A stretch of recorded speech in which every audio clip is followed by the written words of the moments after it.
Assalamualaikum warahmatullahi wabarakatuh. Saya Safi Zahidan. Di video kali ini saya akan memproses uji Kolmogorov-Smirnov test. Di sini kita mempunyai uji KS data X dan uji signifikansi data. Oke, data-data yang saya ambil merupakan data dari sebuah buku yang berjudul Statistika Terapan untuk Perguruan Tinggi yang dibuat oleh Insinyur Sofyan Siregar MM. Data-data saya ambil pada halaman 161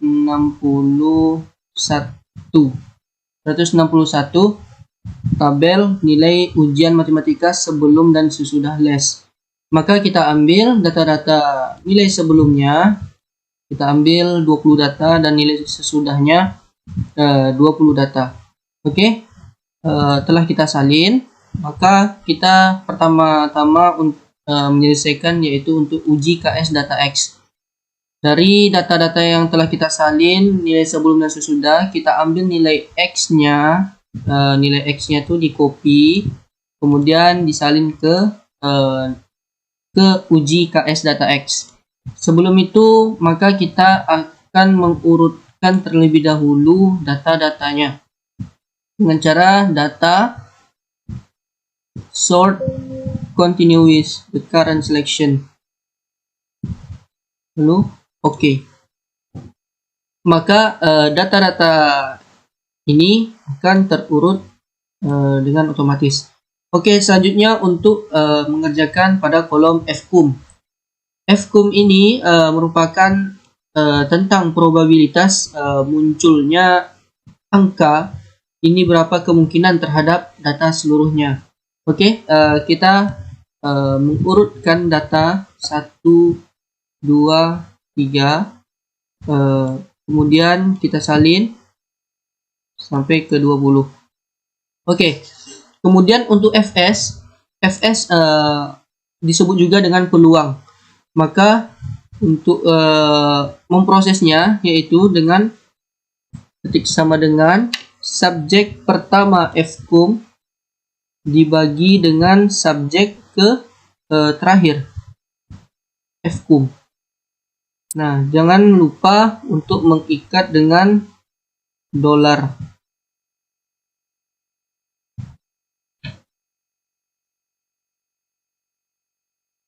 Lalu kita enter. Dan kita sorot untuk mengcopy rumusnya. Oke, setelah kita mencari FS, kita akan mencari nilai rata-rata dengan rumus Average. Kita sorot semua data, kita enter. Lalu untuk standar deviasi dengan rumus STDEV.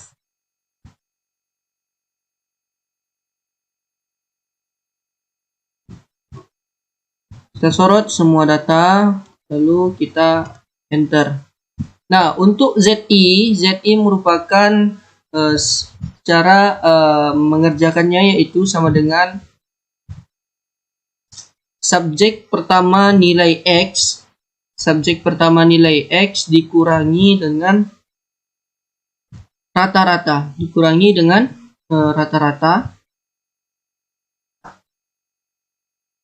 kita beri tanda dolar.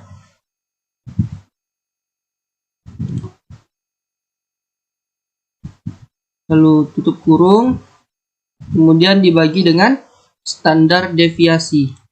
Di standar deviasi juga kita ikat dengan dolar.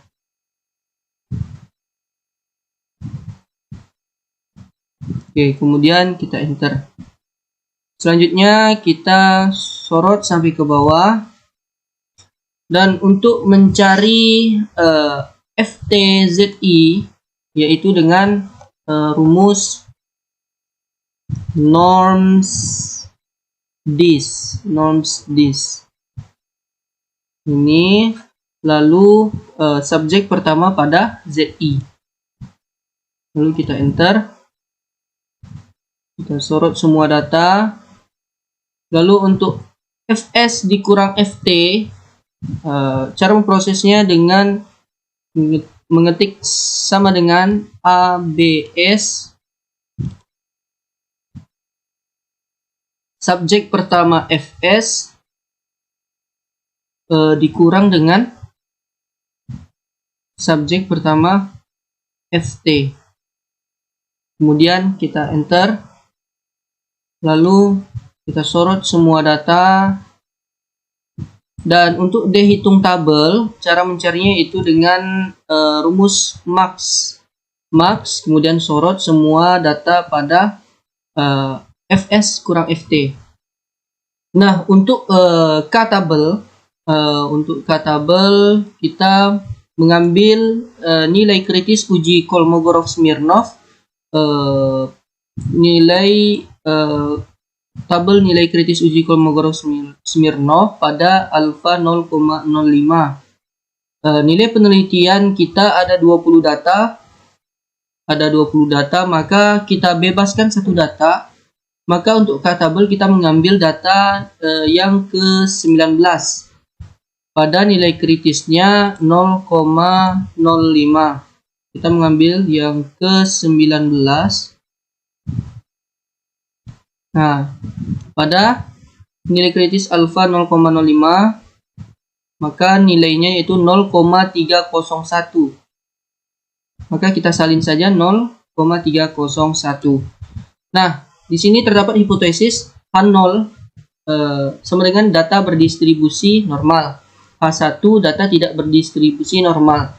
Daerah keputusannya yaitu data berdistribusi normal jika dihitung kecil dari K-tabel.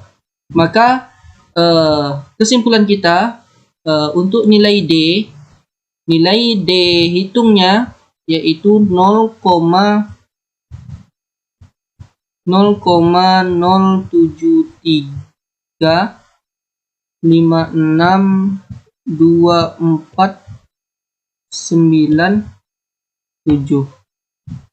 0,73562497. Dan untuk K-tabelnya yaitu 0,301.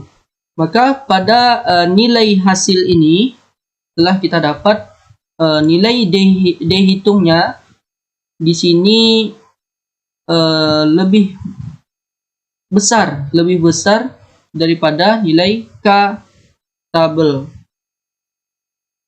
Kan nilainya di sini lebih besar, maka bisa kita simpulkan bahwa H0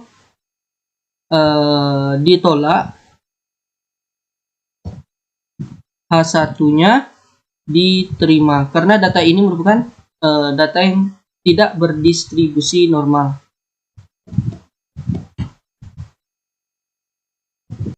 Oke, selanjutnya kita akan memproses pada uji signifikansi data penelitian. Oke, data-data yang setelah kita dapatkan, nilai sebelum dan nilai sesudah, pertama-tama kita urutkan terlebih dahulu dengan klik data, kemudian sort, kemudian uncekkan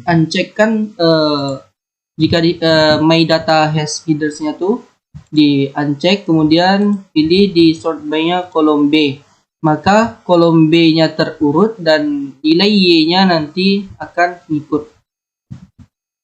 Nah, oke. Selanjutnya untuk nilai Y dikurang X. Nilai Y dikurang X sama dengan subjek pertama Y dikurang dengan X. Kita enter. Lalu kita sorot sampai ke bawah. Nah, selanjutnya untuk nilai XD, di mana D dikurang dengan MD, maka kita proses sama dengan D, subjek pertama D dikurang dengan MD. MD di sini rata-rata.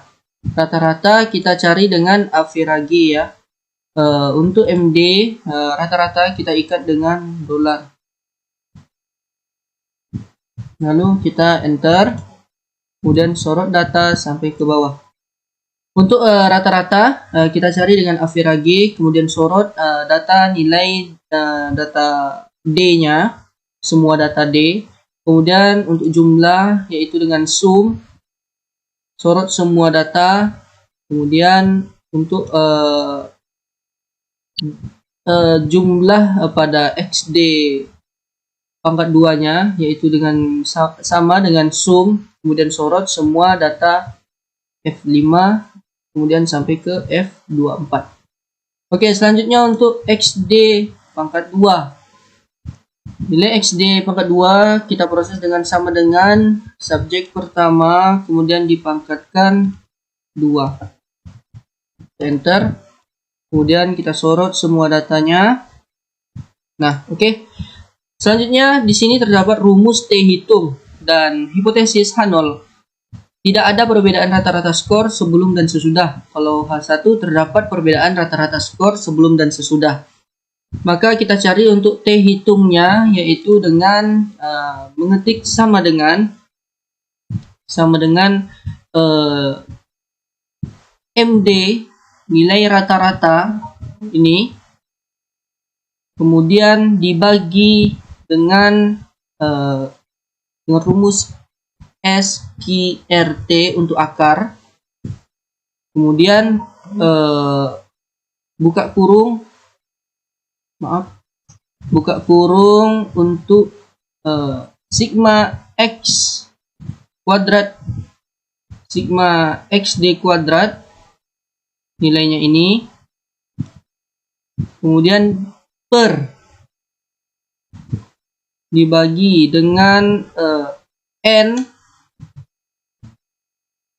kita tutup kurung, buka kurung, N-nya data kita berjumlah 20, kemudian dikali dengan N kurang 1, kita buka kurung lagi, N-nya 20 kurang 1, kemudian tutup kurung, tutup kurung, tutup kurung. Nah, oke, kemudian kita enter.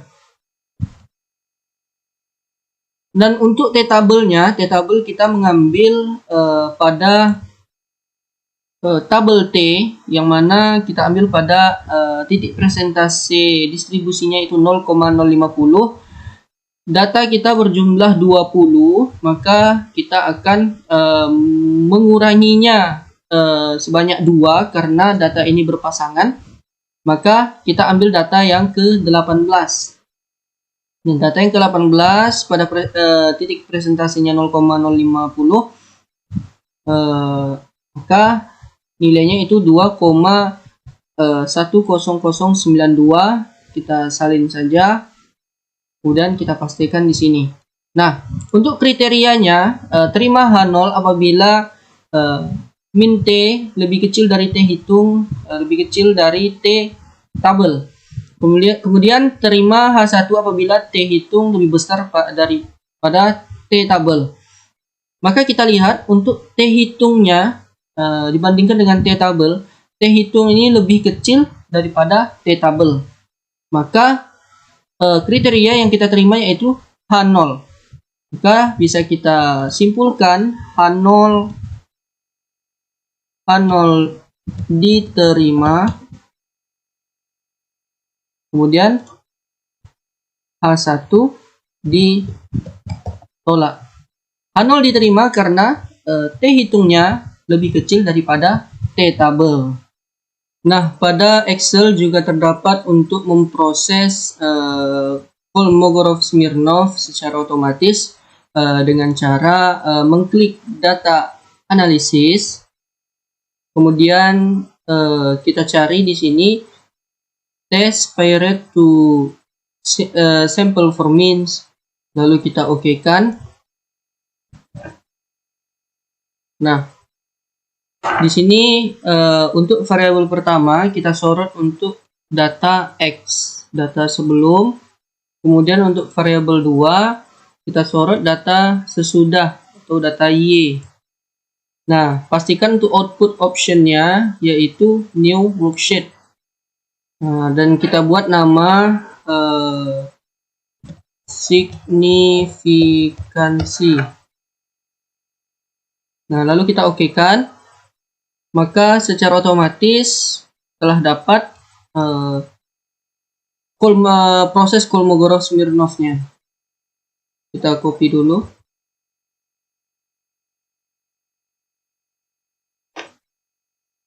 Nah, ini secara otomatis telah dapat dan yang otomatis ini sama hasilnya dengan yang kita buat secara manual. Untuk T hitungnya 0,58582. Di sini juga tetapi di sini berbentuk negatif. Dan untuk T tabelnya 2,10, di sini 2,09. Oke. Sekarang kita coba pada aplikasi SPSS. Oke. Di aplikasi SPSS pertama untuk variable view-nya namanya yaitu sebelum sesudah, tipe numerik, width-nya 2, desimalnya 0, dan labelnya sebelum sesudah, value-nya non, missing-nya non, kolomnya 8, link-nya right, measure-nya scale, dan role-nya input. Kemudian data view-nya kita copy data-data yang pada di Excel ini, kita copy ke SPSS. Nah, kemudian kita klik analyze, kemudian non-parametric test, kemudian legacy dialog, lalu ke one sample KS. Nah, kita mencoba untuk tes variabel sebelumnya. Oke, kita masukkan, kita klik, masukkan, lalu kita okekan. Nah, maka otomatis telah dapat data-data untuk one sample Kolmogorov-Smirnov test. Oke, kita kecilkan dulu. Selanjutnya untuk mencari tes yang sesudah, sama saja untuk non-parametric test, kemudian legacy dialog, one sample KS, kemudian kita balikkan yang sebelum, kita masukkan tes variabel yang sesudah, lalu kita okekan. Nah, di sini telah dapat untuk one sample Kolmogorov-Smirnov test. Oke. Untuk tes pirate-nya, kita klik analyze, kemudian compare means, lalu pirate sample test. Lalu kita klik. Nah, di sini kita masukkan untuk variabel pertamanya yaitu sebelum dan variabel keduanya sesudah. Jika sudah, lalu kita okekan. Nah, maka telah dapat untuk pirate sample statistik dan pirate sample correlation-nya dan pirate sample test-nya. Nah, semua yang kita lakukan di SPSS sama hasilnya dengan menggunakan secara manual pada aplikasi Microsoft Excel.